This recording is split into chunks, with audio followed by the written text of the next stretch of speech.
Welcome back. Well, Mr. Kayode Opeifa joins us now. He is the chairman, Ad-hoc Committee on the school fees matter, as we started with today. Thank you for coming on this morning. Yeah, good morning. Well, we had the student union president of Lasu just now speaking about plethora of what the issues are, what has been going on, but he says that they've told the committee, which you're chairman of that committee, and he did say some things about the committee telling them that why they coming now for that protest is 3 years on.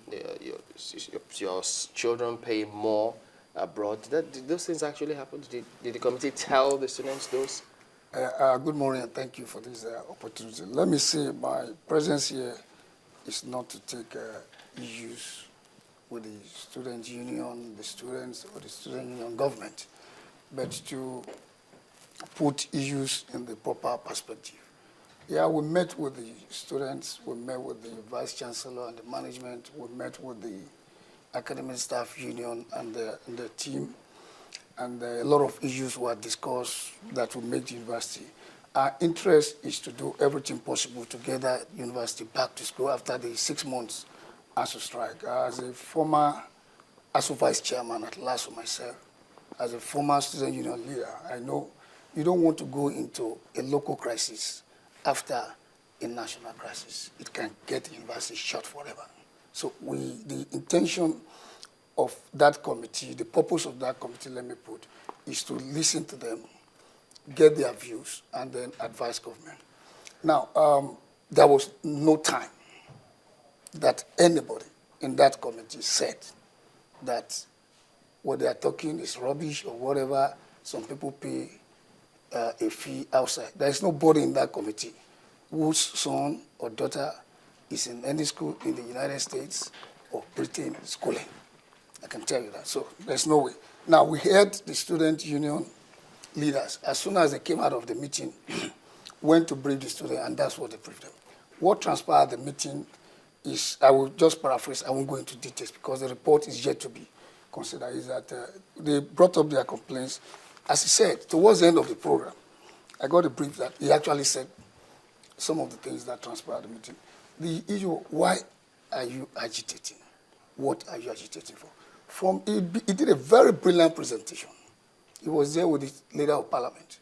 Very brilliant, straight to the point, and then we went into question and answer.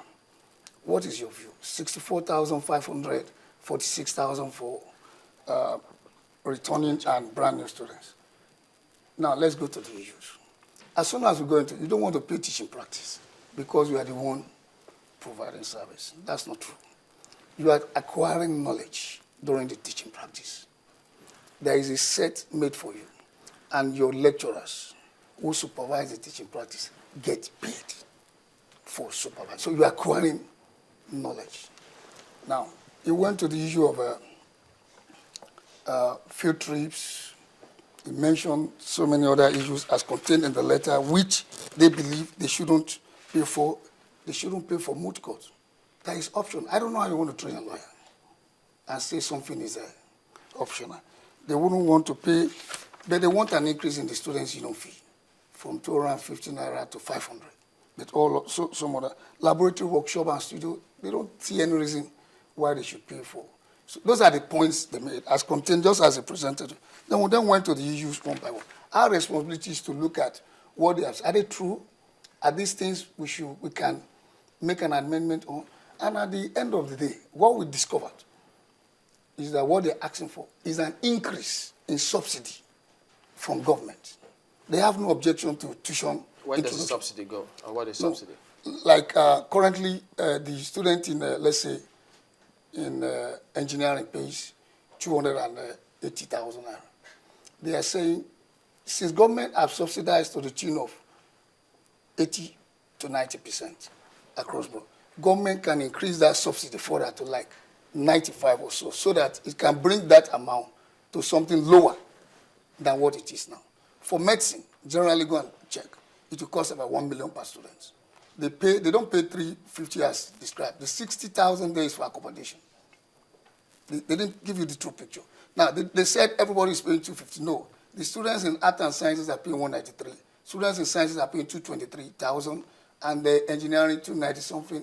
social sciences 245. Who are those paying 348, 750? That's a medical student, including 60,000 naira for accommodation at LASUTH per annum.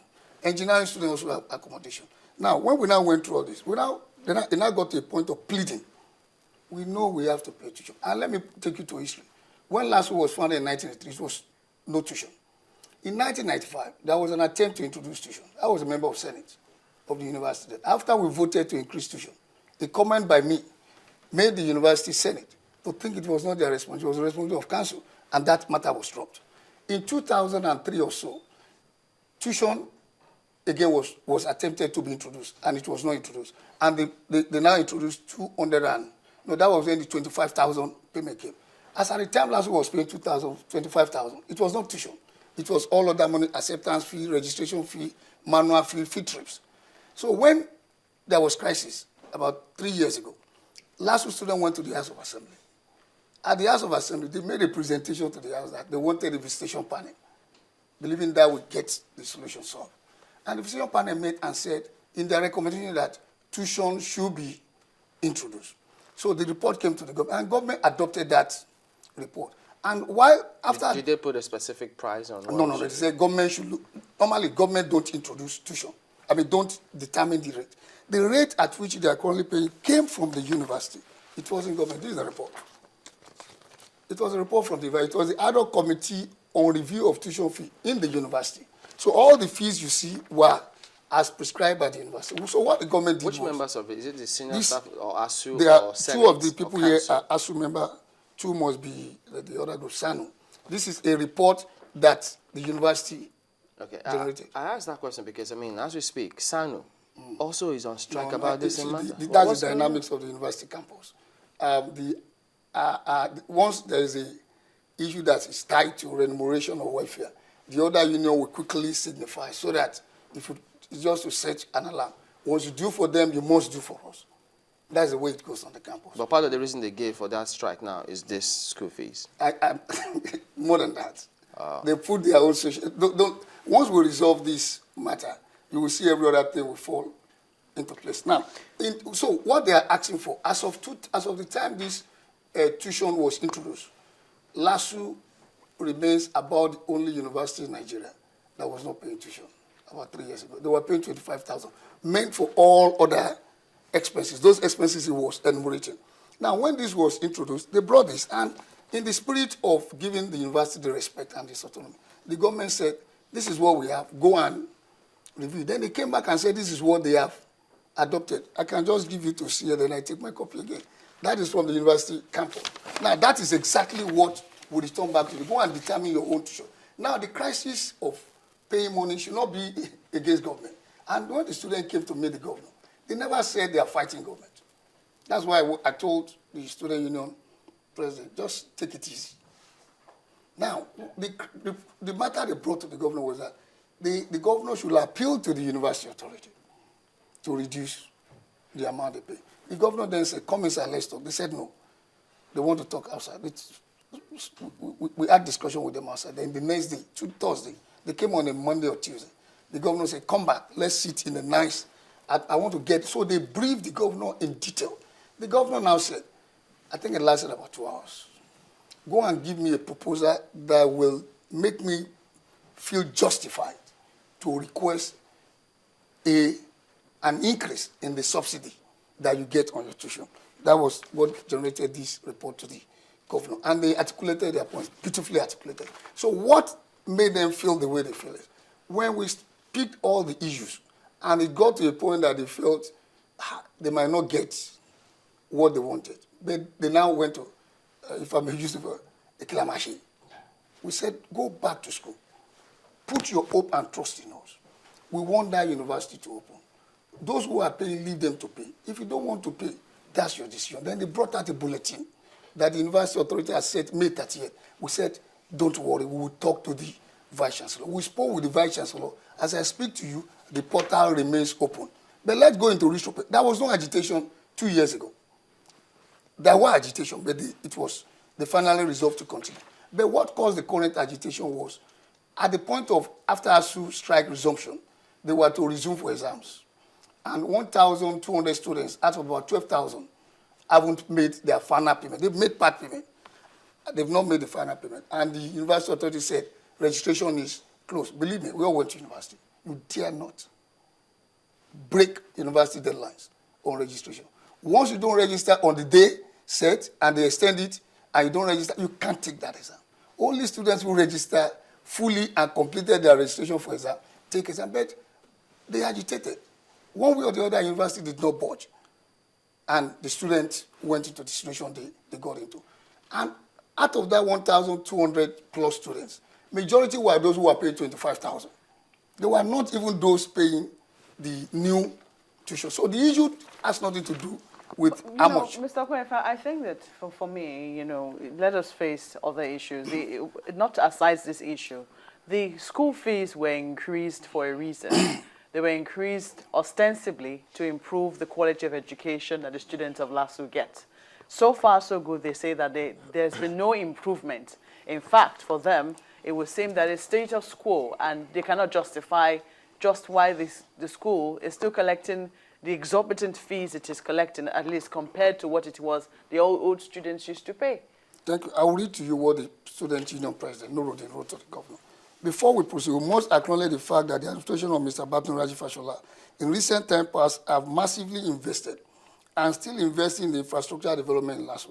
With his plans and vision for LASU, we now have under construction a 7-story Senate building, 4-story central library, Student Union Arcade, Faculty of Law Lecture Theatre, new science complex, LASU Radio, School of Transport, new Faculty of Management, among others. But that's in his writing. That is in his writing, possibly because, when you're writing, of course, you have to... No, they are facts. It's not that they're not. I'm not saying that they're not. And the time but there are also other complaints. Let me, like I said, Excellence has been able to move LASU from the belated glorified secondary and waterlogged university. These are his words. Signed, Nuruddin, President LASU. I'm trying to look at, other issues you also raised here in terms of, chemicals and equipment still not being in the laboratories for students who need them. Field trips not still being conducted, even though monies are being collected for these field trips. How do we explain some of these things? I told you I'm not here to pick issues with the student. I'm not part of the university management. But in fairness to him, and in fairness to the discussion, and to the parents who pay this money, if something to be done is not being done, is the solution to get it done or not to have it done? If students are supposed to go on field trips and they have not gone, is the solution to cancel field trip if it is a requirement for graduation, or to ensure that field trips are done? Okay, pardon me. So I don't want to go into whether it was done. Or to question why these things are not being done. No, I don't want to go into whether what he said was right. We'll come back to this. Can I read this letter to you on Just a minute. We'll come back to this. We have to go for the headlines. Joker Rogers is standing by. Go ahead, please, Joker.